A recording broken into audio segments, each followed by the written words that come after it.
मोहिनी एकादशी का व्रत वैशाख मास के शुक्ल पक्ष की एकादशी को रखा जाता है।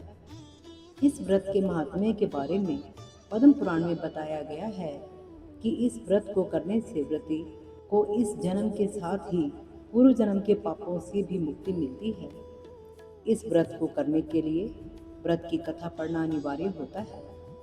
आइए जानते हैं पद्म पुराण में बताई गई मोहिनी एकादशी की व्रत कथा विस्तार से। सभी भक्तों को मेरा प्रणाम।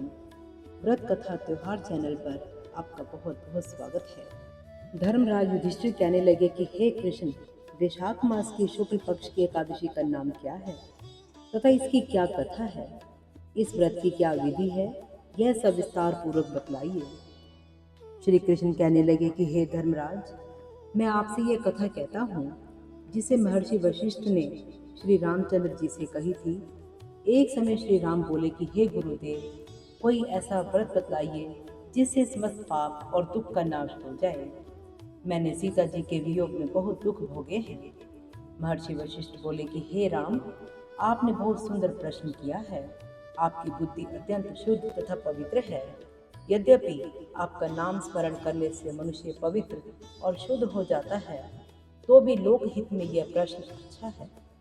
वैशाख मास में जो एकादशी आती है उसका नाम मोहिनी एकादशी है।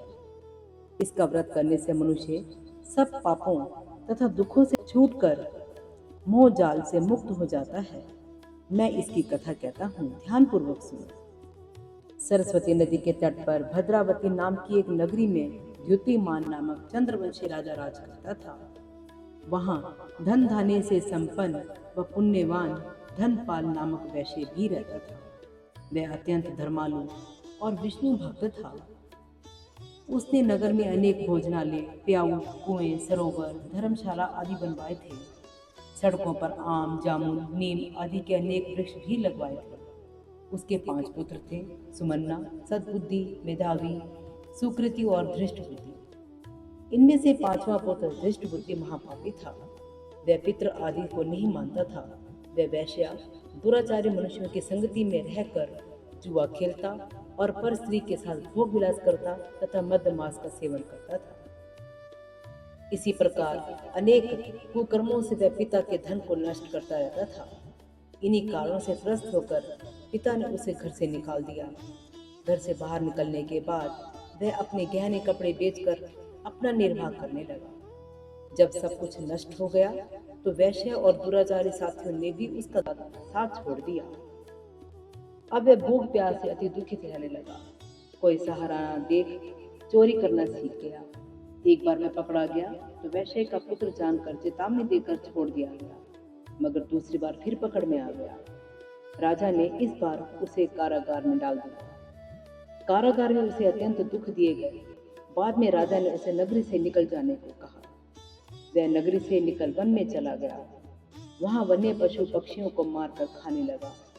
कुछ समय पश्चात वह बहेलिया बन गया और धनुष बाण लेकर पशु पक्षियों को मार मार कर खाने लगा। एक दिन भूख प्यास से व्यथित होकर वह खाने की तलाश में घूमता हुआ कौंडिन्य ऋषि के आश्रम में पहुंच गया। उस समय वैशाख मास था और ऋषि गंगा स्नान कर आ रहे थे। उनके भीगे वस्त्रों के छींटे उस पर पड़ने से उसे कुछ सद्बुद्धि प्राप्त हुई।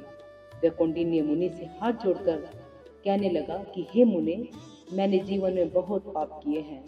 आप इन पापों से छूटने का कोई साधारण बिना धन का कोई उपाय बताइए। उसके दीन वचन सुनकर मुनि ने प्रसन्न होकर कहा कि तुम वैशाख मास की मोहिनी एकादशी का व्रत करो, इससे समस्त पाप नष्ट हो जाएंगे। मुनि के ये वचन सुनकर अत्यंत प्रसन्न हुआ और उनके द्वारा बताई गई विधि के अनुसार व्रत किया। हे राम, इस व्रत के प्रभाव से उसके सब पाप नष्ट हो गए और अंत में वह गरुड़ पर बैठकर विष्णु लोक को गया। इस व्रत से मोह आदि सब नष्ट हो जाते हैं। संसार में इस व्रत से कोई श्रेष्ठ कोई व्रत नहीं है।